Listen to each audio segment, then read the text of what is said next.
Good day and welcome back to another DBZ Dokkan Battle video. In this video we are going to be taking a look at the Super Strike Extreme Z Awakening for the Turbulent Revenge Mecha Frieza, otherwise known as Physical Mecha Frieza. So he obviously recently got his Dokkan Awakening and his EZA as part of his Super Strike revamp. Not really something I'm a fan of, EZAing and Dokkan Awakening a unit at the same time. But overall, he does look pretty solid. He has physical and N-type Ki +3 and attack, HP and defense of 70% lead. He also raises defense for 1 turn, causes supreme damage to the enemy, and lowers attack on his super attack. He has attack and defense of 100% when Ki is 6 or more, and an additional attack and defense of 100% when Ki is 9 or more. He has an additional attack and defense of 50% when Ki is 12. He also has an additional attack and defense of 50% when the target enemy is in attack down status, and an additional defense of 100% when all allies attacking in the same turn are Wicked Bloodline category allies. He also has a high chance of performing a critical hit when all allies attacking in the same turn are Resurrected Warriors category characters.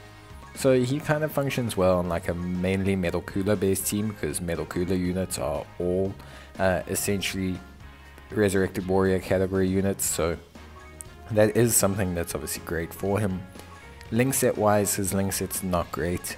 He's got Prodigies and Universe Most Malevolent, which is pretty strong. Most Freezers have that, but Mechanical Menace is not very common at all. Bombardment and Super Strike are mainly Super Strike related links.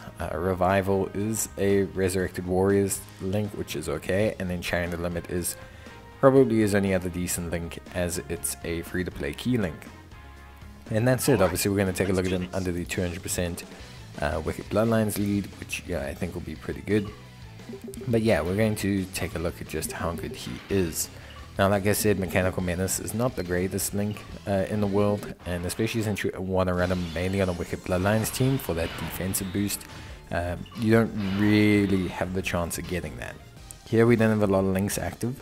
We do have some support. His defense is 105,000, but now it is important to note that Frieza's defense shoots up massively on super. So the thing is, Frieza's defense, all those kind of Ki plus applications, only apply once he actually fires the super attack. So that's kind of the big thing with Frieza.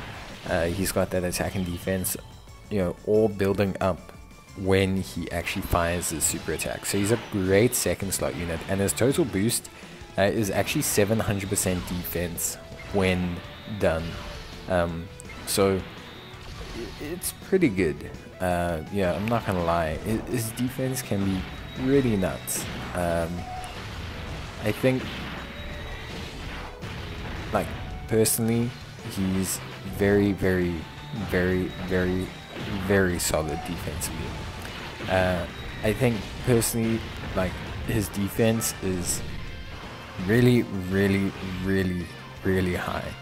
So basically, how to think about it, personally speaking, so his defense, without factoring in a 200% lead, with his full passive active, is 508,000. So that's very high. Obviously he's huge in terms of his raw defense, but yeah, strictly speaking, he's very solid. With a 30% support, he amounts to having over 500,000 defense, which is very good. And yeah, he's like very impressive. Obviously you can't get the full passive in super hard content, because there are the inability to have defense reduction is kind of a thing, but generally speaking, he's very impressive. So I personally find him to be very good, just like in general. Basically, I just find him to be like very good. Obviously with no Wicked Bloodlines, that drops quite substantially. So no Wicked Bloodline partners, you're looking at around 300k defense. With all Wicked Bloodline partners, you're looking at around 400 and 500,000 defense. So he is very solid. Personally, I would build him a bit more into crit having the revived warriors mechanic is not something that, or the resurrected warriors mechanic is not bad, but it's not something you're going to activate a lot. It only really locks 18% crit chance, but I would definitely probably just build a more crit. Yes, additional super attacks will raise his after attack defense quite significantly, but I think overall there's no real massive need to do so. Here we do have Pan debuffed, we've got everything ready, so again very similar to last turn, he's got double supports as well. With double supports his defense will be huge. His defense will be well over the 600k bracket, and yeah, 5.07 million, which honestly speaking is of course very impressive. So Frieza is good. How good he is going to depend obviously on your team build. Personally speaking, just run him on Wicked Bloodlines. It is generally how you want to run him. You don't really want to change too much. He's very good. He can do huge damage as well. Personally, I think he's probably one of the better super strikes, if not the best super strike so far. You can definitely see that they are trying to make the super strikes usable. I think most super strikes that have come out have been very good. Android 16 is good. This guy is very good. I like Trunks. I think Trunks was very solid, and just in general they are very decent. In terms of his link set, that is the only place this unit falls down. So because he's a super strike unit, he has to have bombardment and super strike. Now that's not too bad on paper when you consider that there's the cooler, sorry, not the cooler, the King Cold, that essentially can, you know, share at least those two links with Frieza, but you know, beyond that they won't share too many. They'll have bombardment, China limit, super strike, and universe's most malevolent, which isn't so bad. It's 4 links and they do make a pretty strong pairing, but all in all they're not going to be, you know, like a super powerful pairing, just because the King Cold that's going to get his Extreme Z Awakening isn't necessarily a first slot unit, so that's something that's apparent.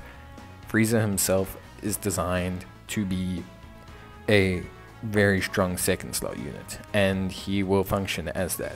Nice thing about him is you can pair him up with most of the, you know, Wicked Bloodlines units. He doesn't necessarily share key with them, but he's not so dependent on that.